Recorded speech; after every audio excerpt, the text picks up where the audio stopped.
آغاز انسانیت سے ہی ہماری نظریں آسمان پر جمی۔ کیا یہ محض اتفاق ہے؟ ہر قدیم تہذیب کے قصوں میں آسمانی دیوتاؤں کا ذکر ملتا ہے۔ آج ہم محض قصے نہیں بلکہ وہ کڑیاں جوڑیں گے جو زمین کو کہکشاؤں کے پار موجود زندگی سے ملاتی ہیں۔ قدیم تہذیبیں اور سٹار گیزرز، اہرام مصر سے لے کر مایا تہذیب کے مندروں تک، یہ عمارتیں ستاروں کی ترتیب سے اس قدر درست کیسے جڑی ہیں؟ کیا قدیم انسانوں کے پاس کوئی ایسی ٹیکنالوجی تھی جو آج ہم دوبارہ دریافت کر رہے ہیں؟ کئی محققین کا ماننا ہے کہ قدیم زمانے میں خلا باز زمین پر آ چکے ہیں۔ سائنس صرف مفروضوں پر نہیں چلتی۔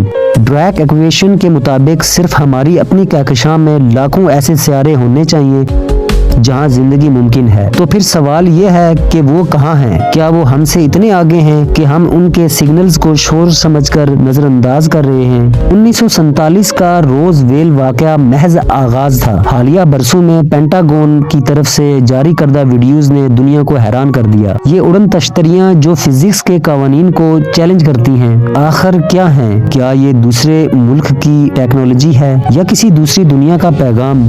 مذہب اور سائنس یہاں پر ایک ہی صفحے پر نظر آتے ہیں۔ جب قرآن رب العالمین کہتا ہے تو یہ عالم انس، عالم جن اور عالم ملائک کے ساتھ ساتھ ان گنت پوشیدہ جہانوں کی گواہی دیتا ہے۔ یسبح للہ ما فی السماوات والارض کے مفہوم میں وہ تمام جاندار شامل ہیں جو کائنات کے دور دراز کونوں میں اللہ کی تسبیح کر رہے ہیں۔ یہ ایک ایسا آفاقی تصور ہے جو انسان کو بتاتا ہے کہ خالق کی تخلیق اس مٹی کے گولے تک محدود نہیں۔ ہندو مت کے ویدوں میں لوکس کا تذکرہ ہے جو مختلف جہانوں کی نشاندہی کرتا ہے۔ عیسائیت اور یہودیت کے قدیم تحریروں میں آسمانی ہستیوں کی زمین پر نزول کیے واقعات ملتے ہیں۔ یہ سب اشارے ہیں کہ ہر دور کا انسان ایک ایسی مخلوق سے آگاہ رہا ہے جو زمینی نہیں تھی۔ ناسا اور سیٹی جیسے ادارے مسلسل خلا میں پیغام بھیج رہے ہیں، لیکن سوچنے کی بات یہ ہے کہ اگر کل کوئی ایڈوانس مخلوق ہم سے رابطہ کرتی ہے تو کیا ہماری سیاست، ہمارے مذاہب اور ہماری سوسائٹی اس حقیقت کو برداشت کر پائے گی؟ یہ صرف ایک سائنسی دریافت نہیں ہو